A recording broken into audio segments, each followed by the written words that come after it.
श्रीमद्भगवद्गीता ओम अथ तृतीयो अध्यायः। अर्जुन उवाच ज्यायसि चेत् कर्मणस्ते मता बुद्धिर्जनार्दन तत्किं कर्मणि घोरे मां नियोजयसि केशव। अर्जुन बोले, हे जनार्दन, यदि आपको कर्म की अपेक्षा ज्ञान श्रेष्ठ मान्य है तो फिर हे केशव मुझे भयंकर कर्म में क्यों लगाते हैं। व्यामिश्रेणेव वाक्येन बुद्धिं मोहयसीव मे तदेकं वद निश्चित्य येन श्रेयो माप्नुयाम। आप मिले हुए से वचनों से मेरी बुद्धि को मानो मोहित कर रहे हैं, इसलिए उस एक बात को निश्चित करके कहिए जिससे मैं कल्याण को प्राप्त हो जाऊं। श्री भगवान उवाच। श्री भगवान बोले, लोके अस्मिन् द्विधा निष्ठा पुरा प्रोक्ता मया नघ ज्ञान योगेन सांख्यानां कर्मयोगेन योगिनाम। श्री भगवान बोले, हे निष्पाप, इस लोक में दो प्रकार की निष्ठा मेरे द्वारा पहले कही गई है। उनमें से सांख्य योगियों की निष्ठा तो ज्ञान योग से और योगियों की निष्ठा कर्म योग से होती है। यहाँ पे निष्ठा साधन की परिपक्व अवस्था अर्थात पराकाष्ठा का नाम निष्ठा है, और ज्ञान योग माया से उत्पन्न हुए संपूर्ण गुण ही गुणों में बरतते हैं ऐसे समझकर तथा मन, इंद्रिय और शरीर द्वारा होने वाली संपूर्ण क्रियाओं में कर्तापन के अभिमान से रहित होकर सर्वव्यापी सच्चिदानंद घन परमात्मा में एक ही भाव से स्थित रहने का नाम ज्ञान योग है। इसी को संन्यास, सांख्य योग आदि नामों से कहा गया है। कर्मयोग क्या है? फल और आसक्ति को त्याग कर भगवत ज्ञान अनुसार केवल भगवदर्थ समत्व बुद्धि से कर्म करने का नाम निष्काम कर्म योग है। इसी को समत्व योग, बुद्धि योग, कर्म योग, तदर्थ कर्म, मदर्थ कर्म, मत कर्म आदि नामों से कहा गया है। ना कर्मणा मनारंभा अन्नैष्कर्म्यं पुरुषो अनुसुते न च सन्नसनादेव सिद्धिं समाधिगच्छति। मनुष्य ना तो कर्मों का आरंभ किए बिना निष्कर्मता को यानी योग निष्ठा को प्राप्त होता है और ना कर्मों के केवल त्याग मात्र से सिद्धि यानी सांख्य निष्ठा को ही प्राप्त होता है। यहाँ पे निष्कर्मता को का अर्थ है जिस अवस्था को प्राप्त हुए पुरुष के कर्म अकर्म हो जाते हैं अर्थात फल उत्पन्न नहीं कर सकते, उस अवस्था का नाम निष्कर्मता है। न हि कश्चित् क्षणम् अपि जातु तिष्ठत्य कर्म कृत कार्यते हायवश कर्म सर्वः प्रकृति जैर्गुणैः। निसंदेह कोई भी मनुष्य किसी भी काल में क्षण मात्र भी बिना कर्म किए नहीं रहता, क्योंकि सारा मनुष्य समुदाय प्रकृति जनित गुणों द्वारा परवश हुआ कर्म करने के लिए बाध्य किया जाता है। कर्मेन्द्रियाणि संयम्य य आस्ते मनसा स्मरन् इंद्रियार्थान् मूढ़ात्मा मिथ्याचारः स उच्यते। जो मूढ़ बुद्धि मनुष्य समस्त इंद्रियों को हठपूर्वक ऊपर से रोककर मन से उन इंद्रियों के विषयों का चिंतन करता रहता है वह मिथ्याचारी अर्थात दंभी कहा जाता है। यस्त्विन इंद्रियाणि मनसा नियम्यारभते अर्जुन कर्मेन्द्रिये योगम समक्तः स विशिष्यते। किंतु हे अर्जुन, जो पुरुष मन से इंद्रियों को वश में करके अनासक्त हुआ समस्त इंद्रियों द्वारा कर्म योग का आचरण करता है वही श्रेष्ठ है। नीतम कुरु कर्म त्वं कर्म ज्यायो हाय कर्मणः शरीर यात्रापि च तेन प्रसिद्धे कर्मणः। तू शास्त्र विहित कर्तव्य कर्म कर, क्योंकि कर्म ना करने की अपेक्षा कर्म करना श्रेष्ठ है तथा कर्म ना करने से तेरा शरीर निर्वाह भी नहीं सिद्ध होगा। यथार्थात् कर्मणो अन्यत्र लोको अयम कर्म बंधनः तदर्थम कर्म कौन्तेय मुक्त संगः समाचर। यज्ञ के निमित्त किए जाने वाले कर्मों से अतिरिक्त दूसरे कर्मों में लगा हुआ ही यह मनुष्य समुदाय कर्मों से बंधता है। इसलिए हे अर्जुन, तू आसक्ति से रहित होकर उस यज्ञ के निमित्त ही भली भांति कर्तव्य कर्म कर। सह यज्ञा प्रजा सृष्ट्वा पुरोवाच प्रजापति अनेन प्रसविष्यध्वमेश हो अस्तित्व अष्टाकामधुक। प्रजापति ब्रह्मा ने कल्प के आदि में यज्ञ सहित प्रजाओं को रचकर उनसे कहा कि तुम लोग इस यज्ञ के द्वारा वृद्धि को प्राप्त हो और यह यज्ञ तुम लोगों को इच्छित भोग प्रदान करने वाला हो। देवान् भावयतानेन ते देवा भावयन्तु वः परस्परं भावयन्तः श्रेयः परम वाप्स्यथ। तुम लोग इस यज्ञ के द्वारा देवताओं को उन्नत करो और वे देवता तुम लोगों को उन्नत करें। इस प्रकार निस्वार्थ भाव से एक दूसरे को उन्नत करते हुए तुम लोग परम कल्याण को प्राप्त हो जाओगे। इष्टान् भोगान् वो देवा दास्यन्ते यज्ञ भाविताः तैर्दत्तान् प्रदायेभ्यो यो भुङ्क्ते स्तेन एव सः। यज्ञ के द्वारा बढ़ाए हुए देवता तुम लोगों को बिना मांगे ही इच्छित भोग निश्चय ही देते रहेंगे। इस प्रकार उन देवताओं के द्वारा दिए हुए भोगों को जो पुरुष उनको बिना दिए स्वयं भोगता है वह चोर ही है। यज्ञशिष्टासिनः सन्तो मुच्यन्ते सर्वकिल्बिषैः भुञ्जते ते त्वघं पापा ये पचन्त्यात्म कारणात्। यज्ञ से बचे हुए अन्न को खाने वाले श्रेष्ठ पुरुष सब पापों से मुक्त हो जाते हैं और जो पापी लोग अपना शरीर पोषण करने के लिए ही अन्न पकाते हैं वे तो पाप को ही खाते हैं। अन्नाद् भवन्ति भूतानि पर्जन्यादन्न संभवः यज्ञाद् भवति पर्जन्यो यज्ञः कर्म समुद्भवः। कर्म ब्रह्मोद्भवं विद्धि ब्रह्माक्षर समुद्भवं तस्मात् स्वर्गतम ब्रह्म नित्यम यज्ञे प्रतिष्ठितम। संपूर्ण प्राणी अन्न से उत्पन्न होते हैं। अन्न की उत्पत्ति वृष्टि से होती है, वृष्टि यज्ञ से होती है और यज्ञ विहित कर्मों से उत्पन्न होने वाला है।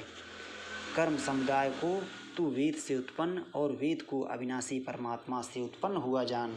इससे सिद्ध होता है कि सर्वव्यापी परम अक्षर परमात्मा सदा ही यज्ञ में प्रतिष्ठित है। एवं प्रवर्तितं चक्रम नानुवर्तयति हि यः अघायुरिन्द्रियारामो मोघम पार्थ स जीवति। हे पार्थ, जो पुरुष इस लोक में इस प्रकार परंपरा से प्रचलित सृष्टि चक्र के अनुकूल नहीं बरतता अर्थात अपने कर्तव्य का पालन नहीं करता वह इंद्रियों के द्वारा भोगों में रमण करने वाला पापायु पुरुष व्यर्थ ही जीता है। यस्त्वा आत्मरतिरेव स्यादात्मतृप्तस्य मानवः आत्मन्येव च संतुष्टस्य कार्यं न विद्यते। परंतु जो मनुष्य आत्मा में ही रमण करने वाला, आत्मा में ही तृप्त तथा आत्मा में ही संतुष्ट हो उसके लिए कोई कर्तव्य नहीं है। नैव तस्य कृतेनार्थो न कृतेनेह कश्चन न चास्य सर्वभूतेषु कश्चिदर्थ व्यापाश्रयः। उस महापुरुष का इस विश्व में ना तो कर्म करने से कोई प्रयोजन रहता है और ना कर्मों के ना करने से ही कोई प्रयोजन रहता है तथा संपूर्ण प्राणियों में भी इसका किंचित मात्र भी स्वार्थ का संबंध नहीं रहता। तस्माद् सक्तः सततं कार्यं कर्म समाचर असक्तो है चरण कर्म परमाप्नोति पुरुषः। इसलिए तू निरंतर आसक्ति से रहित होकर सदा कर्तव्य कर्म को भली भांति करता रह, क्योंकि आसक्ति से रहित होकर कर्म करता हुआ मनुष्य परमात्मा को प्राप्त हो जाता है। कर्मणैव हि संसिद्धिमा स्थिता जनकादयः लोक संग्रह मेवा अपि संपश्यन् कर्तुम् अर्हसि। जनक आदि ज्ञानी जन भी आसक्ति रहित कर्म द्वारा ही परम सिद्धि को प्राप्त हुए थे। इसलिए तथा लोक संग्रह को देखते हुए भी तू कर्म करने के ही योग्य है, अर्थात तुझे कर्म करना ही उचित है। यद्यदाचरति श्रेष्ठ अस्तत् देवेतरो जनः स यत् प्रमाणं कुरुते लोकस्तदनु वर्तते। श्रेष्ठ पुरुष जो जो आचरण करता है अन्य पुरुष भी वैसा वैसा ही आचरण करते हैं। वह जो कुछ प्रमाण कर देता है समस्त मनुष्य समुदाय उसी अनुसार बरतने लग जाता है। न मे पार्थास्ति कर्तव्यम त्रिषु लोकेषु किंचन नानवात्मं वाप्तव्यम वर्त एव च कर्मणि। हे अर्जुन, मुझे इन तीनों लोकों में न तो कुछ कर्तव्य है न कोई भी प्राप्त करने योग्य वस्तु अप्राप्त है, तो भी मैं कर्म में ही बरतता हूँ। यदि है हम न वर्तेयम जादु कर्मण्य इंद्रितः मम वर्तमान वर्तन्ते मनुष्याः पार्थ सर्वशः। क्योंकि हे पार्थ, यदि कदाचित मैं सावधान होकर कर्मों में ना बरतूं तो बड़ी हानि हो जाए, क्योंकि मनुष्य सब प्रकार से मेरे ही मार्ग का अनुसरण करते हैं। उत्सीदेयुर्मे लोका न कुर्याम कर्म चेदहम शंकरस्य च कर्ता श्यामु पहन्यामिमाः प्रजाः। इसलिए यदि मैं कर्म ना करूं तो ये सब मनुष्य नष्ट भ्रष्ट हो जाएं और मैं संकर्ता का करने वाला हूँ तथा इस समस्त प्रजा को नष्ट करने वाला बनूं। सक्ता कर्मण्य विद्वांसो यथा कुर्वन्ति भारत कर्याद् विद्वांस तथा सक्तस्य कीर्षिर्लोक संग्रहम्। हे भारत, कर्म में आसक्त हुए अज्ञानी जन जिस प्रकार कर्म करते हैं, आसक्ति रहित विद्वान भी लोक संग्रह करना चाहता हुआ उसी प्रकार कर्म करे। न बुद्धिभेदम जनयेद ज्ञानाम कर्म संगिनाम जोषयेत सर्वकर्माणि विद्वान युक्तः समाचरन्। परमात्मा के स्वरूप में अटल स्थित हुए ज्ञानी पुरुष को चाहिए कि वह शास्त्र विहित कर्मों में आसक्ति वाले अज्ञानियों की बुद्धि में भ्रम अर्थात कर्मों में अश्रद्धा उत्पन्न न करे, किंतु स्वयं शास्त्र विहित समस्त कर्म भली भांति करता हुआ उनसे भी वैसे ही करवावे। प्रकृते क्रियमाणानि गुणै कर्माणि सर्वशः अहंकार विमूढ़ात्मा कर्ताहमिति मन्यते। वास्तव में संपूर्ण कर्म सब प्रकार से प्रकृति के गुणों द्वारा किए जाते हैं, तो भी जिसका अंतःकरण अहंकार से मोहित हो रहा है ऐसा अज्ञानी मैं करता हूँ ऐसा मानता है। तत्त्ववित्तु महाबाहो गुणकर्म विभागयोः गुणागुणेषु वर्तन्त इति मत्वा न सज्जते। परंतु हे महाबाहो, गुण विभाग और कर्म विभाग के तत्व को जानने वाला ज्ञान योगी संपूर्ण गुण ही गुणों में बरत रहे हैं ऐसा समझकर उनमें आसक्त नहीं होता।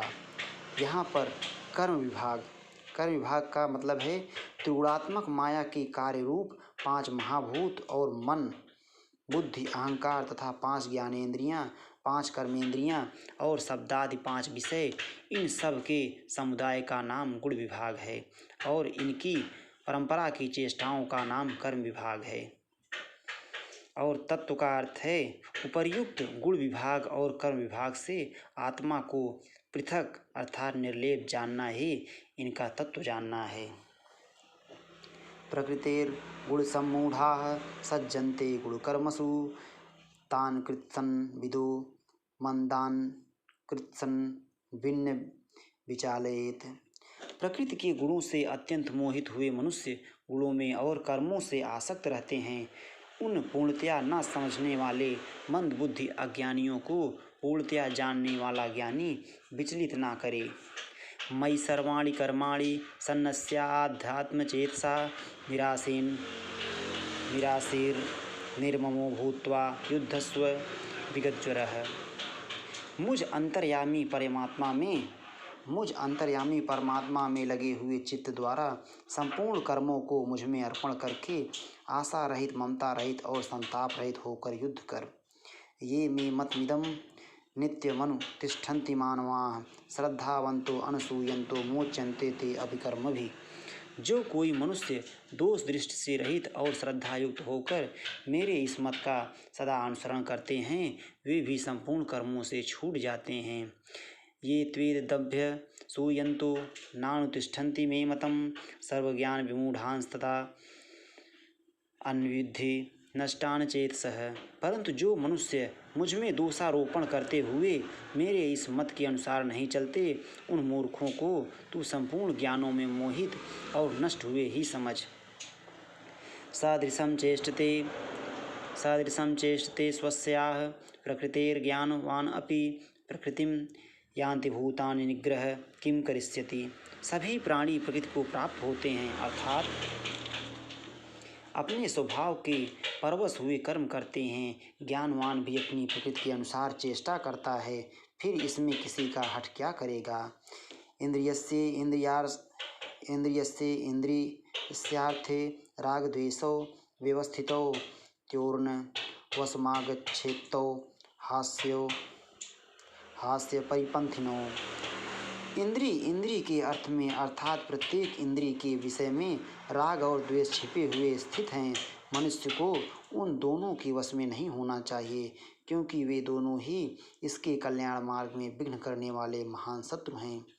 श्रेयान् स्वधर्मो विगुणः परधर्मात् स्वनुतिष्ठात् स्वधर्मे निधनम् श्रेयः परधर्मो भयावहः। अच्छी प्रकार आचरण में लाए हुए दूसरे के धर्म से गुण रहित भी अपना धर्म अति उत्तम है। अपने धर्म में तो मरना भी कल्याणकारक है और दूसरे का धर्म भय को देने वाला है। अर्जुन उवाच अथ केन प्रयुक्तो अयं पापं चरति पुरुषः अनिच्छन्नपि वार्षणे वलाद्यु नियोजितः। अर्जुन बोले, हे कृष्ण, तो फिर यह मनुष्य स्वयं ना चाहता हुआ भी बलात् लगाए हुए की भांति किससे प्रेरित होकर पाप का आचरण करता है। श्री भगवान उवाच काम एष क्रोध एष रजो गुण समभ्धुवः महासनो महापापमा विद्धेन्मिह वैरिण्यम्। श्री भगवान बोले, रजोगुण से उत्पन्न हुआ यह काम ही क्रोध है। यह बहुत खाने वाला अर्थात भोगों से कभी ना खाने वाला और बड़ा पापी है। इसको ही तू इस विषय में बैरी जान। धूमेनावृते वह्निर्यथादर्शो मलेन च यथोल्बेनावृतो गर्भस्तथा तेनेदमा आवृतम्। जिस प्रकार धुएं से अग्नि और मैल से दर्पण ढका जाता है तथा जिस प्रकार जेठ से गर्भ ढका रहता है, वैसे ही उस काम के द्वारा यह ज्ञान ढका रहता है। आवृतम ज्ञानमेतेन ज्ञानिनो नित्यवैरिणा कामरूपेण कौन्तेय दुष्पूरेणान लेन च।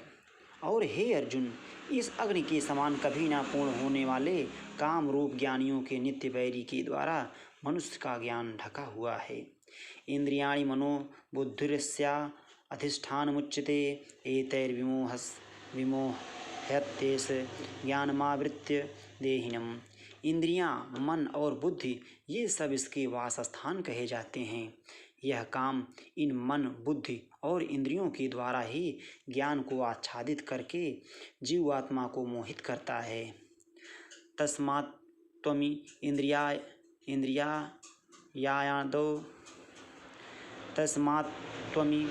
इंद्रियान् यादो नियम्य भर्तर्षभ पापमानं प्रजह्येनं ज्ञान विज्ञान नाशनम। इसलिए हे अर्जुन, तू पहले इंद्रियों को बस में करके इस ज्ञान और विज्ञान का नाश करने वाले महान पापी काम को अवश्य ही बलपूर्वक मार डाल। इंद्रियाणि प्राण्याहुरि इंद्रियेभ्यः परम मनः मनसस्तु परा बुद्धेः परतस्तु सः। इंद्रियों को स्थूल शरीर से पर यानी श्रेष्ठ, बलवान और सूक्ष्म कहते हैं।